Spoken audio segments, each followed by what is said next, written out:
So this lesson is all about variables in JavaScript. And to declare a variable in JavaScript, we use the var keyword, which was introduced to you in the last lesson. And then you can choose any word that you want, with a few exceptions. But if you choose an X or Y, or if you're asking for a number, you might want to use the word num. I like to use variables that actually mean something so that they're connected to what I'm actually doing. So if I'm asking for two numbers, I'll use num for one variable, and I'll set that variable equal to, say, 0, and then I'll use num2 for a second variable, and I'll set that variable equal to, say, 3. So what this does is it works just like in algebra, where you assign the number to the variable, and then you can use the variable in other mathematical expressions. So if I wanted to say num plus num2, right?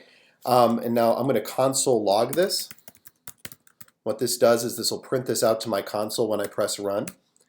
What you'll see here is that it'll log the number 3, because 0 plus 3 is 3.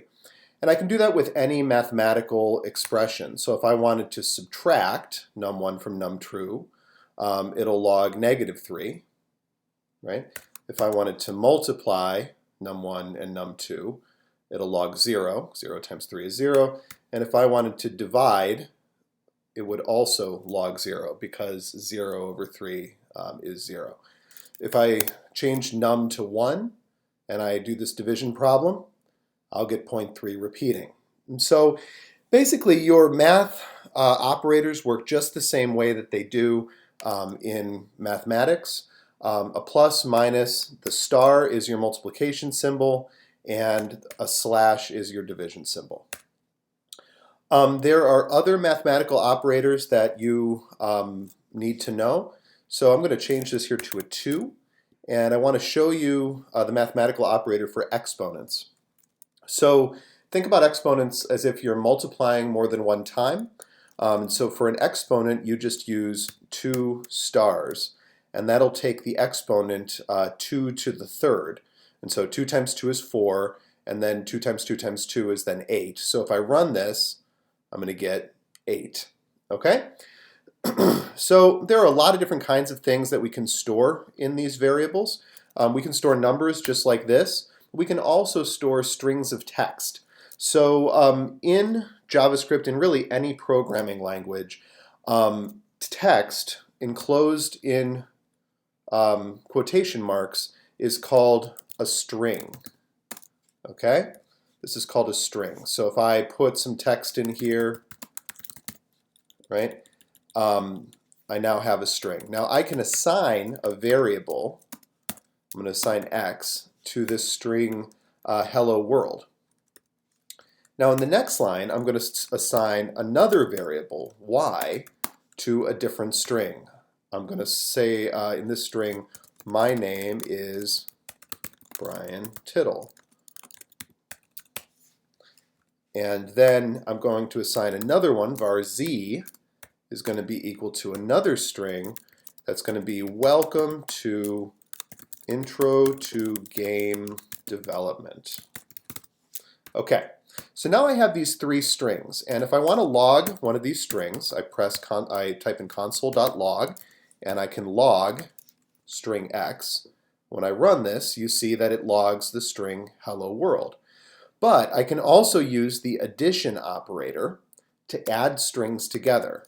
So if I do this, x plus y plus z, and I run it, you can see all 3 of those strings appended onto each other, added together, and output to the console. So it says, hello world, my name is Brian Tittle, welcome to Intro to Game Development. Now I can also add in other strings into this addition. When you add strings together, the technical word for that is concatenation. And I know that I spelled it wrong in the last video. I'm sorry about that. So to concatenate strings together, you can use either a variable that holds a string, or you can use any string that is surrounded by quotation marks. And so in this case, I want to add a space between hello world My name is Brian Tittle, and welcome to Intro to Game Development.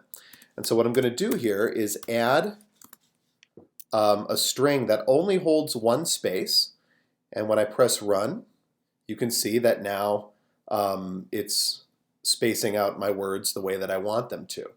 Now, probably want to add some commas, and then maybe some punctuation, maybe a period after my name is Brian Tittle, and maybe capitalize welcome to Intro to Game Development. And so I'm going to run this now, and now I've got the punctuation that I want. So you can use this concatenation of strings for a lot of different things. And now I want to show you just a quirk of the JavaScript language. So what happens if I were to take this hello world and I instead store a number? I'm going to store the number 42. Now, if I press run, what's going to happen here is it's going to convert that 42 automatically into a string. Okay, so basically it takes this number and it turns it into the string 42. Okay, then it concatenates it with variables y and z.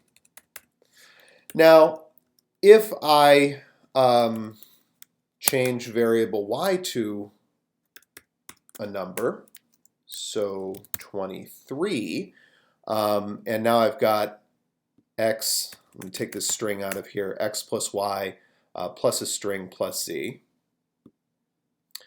You can see that it evaluates the mathematical expression, 42 plus 23, because it sees that these are both numbers. And then when it tries to add it to a string, it adds the sum of 42 and 23 to the string with the period on it, and then to the other string, welcome to Intro to Game Development.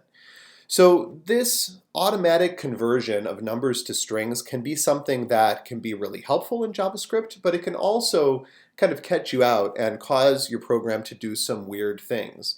Like, for example, one of the questions that I've asked before is to prompt the user for a number, and then prompt them for a second number.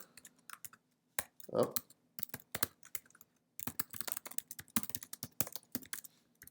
And then add those two together. So we're going to console log x and y. Now watch this. When I press run, I'm entering a number. I'm going to enter the number 42. And I'm going to enter a second number, 53. And it's going to log together the sum of those two entries. Notice it logs together 42 and 53. So when I entered the number, actually what happened is it got the number 42 as a string, and then it got the number 53 as a string. Now if I change the operator here, if I change it to multiplication, I'm going to enter 42, and I'm going to enter 53. It'll actually do the multiplication. And that's because the plus sign means to concatenate two strings, or it means to add two numbers together. And so it's assuming here that you've got two strings, a string 42 and a string 53. In this case, in order to actually do this addition, you have to use something called a cast. You have to cast a number to a string. Actually, in this case, a string to a number. And to do that, you use this. You type the keyword number, and then you enclose the string that you want to cast into a number in parentheses. And so this x here is the string 42, right? You can see it up here. And we're just enclosing that in parentheses. And what that's going to do is it's going to take this string and it's going to strip off the quotation marks and turn it into the integer 42. For y, we're going to do the same thing. And we're going to convert y. And what that'll do is it'll strip off the quotation marks and turn that into the integer 53. And when we run this, we are going to enter our numbers, 42, 53, And now we actually have the addition of the integers 42 and 53. So this is a quirk of the JavaScript language. When you're adding numbers, it's often helpful to do your additions and to actually explicitly convert your variables. So if you're getting a prompt number, you'll want to convert that number into an integer, because you have to remember that prompt always returns to you a string of whatever the user is putting into the prompt window. Okay? So hopefully that helps a little bit. The other kind of value that you can use in JavaScript is a true-false value. We're going to talk a lot about that in a later lesson. But basically, you can set a value to true or false using either a lowercase true or a lowercase false. This is really helpful in games because we want to record things like whether our hero has particular items and things like that. So I can set a variable has sword, and if my character has the sword, I can set it to true, right? Or I can set that variable to false. And then we'll be able to do a lot with that variable later on when we look at how computers and programs make choices. Now, one more mathematical operator that I want to show you in this lesson. So we've already looked at basic math, and then we've looked at the symbol for exponentiation. The other one is the modulo symbol. And this is a little weird if you've never done any programming before. And so I'm going to do a console log statement, so it'll print out the result to my console. And I'm going to do 64 modulo 10. Now, when I run this, the answer that I'm going to get is 4. Now, why is that? Well, what's going on here is I'm dividing the integer 64 by the integer 10. And that gives me an answer of 6, but it gives me a remainder of 4. So the modulo operator will give you the remainder of any division problem. So if I were to do something like 30 divided by 9, this would give me remainder 3, because 30 divided by 9 is equal to 3. 3 times 9 is 27. 30 minus 27 is 3, so it's remainder 3. This is a very useful operator, and we'll be using it a lot in this course, but this is probably the only operator that's really, really unfamiliar to you. So just pay attention to this one when it comes up. We use the modulo operator to find remainders. So, quick recap here. For mathematical symbols, we use them just as we would use them in mathematics: plus, minus, star, and slash for addition, subtraction, multiplication, and division.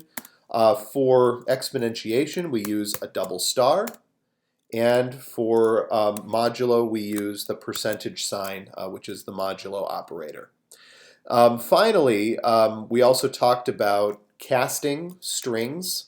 Adding strings together for concatenation, we use the plus sign to do that. And then to cast a string into a number, we use the number cast. And to cast a number into a string, we use a string cast. So hopefully this helps you. Please let me know if you have any questions.